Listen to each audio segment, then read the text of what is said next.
యోగా సాధకులకు నా యొక్క గురు పౌర్ణమి శుభాకాంక్షలు. ఈరోజు మనందరము ఈ విధంగా ధర్మవీర్ యోగా శిక్షణ శిబిరంలో అందరము కలిసి గురు పౌర్ణమి వేడుకలు ఎంతో సంతోషంతో జరుపుకుంటున్నాం. ఇది చాలా ఆనందదాయకము.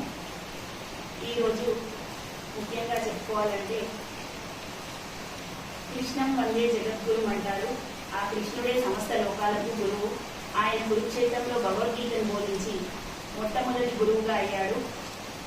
అలా ఆ భగవద్గీతను మనమందరము కూడా తప్పకుండా మన జీవితంలో భాగస్వామ్యం తీసుకొని ఆచరించాలి. అదేవిధంగా ఆ కృష్ణుడి అంశతో మహావిష్ణువు అంశతో జన్మించిన వ్యాసుడు జన్మించిన తిథి ఈరోజు, అందుకే వ్యాస పూర్ణిమ. ఆ వ్యాసుడు మహాభారతాన్ని మరియు అష్టాదశ పురాణాలను, ఉపనిషత్తులను, వేదాలను అన్నింటినీ రచించి జగద్గురు అయ్యాడు. అందుకే ఈరోజు మనము ఆయన జన్మతిథిని గురు పౌర్ణమి వేడుకగా జరుపుకుంటాము.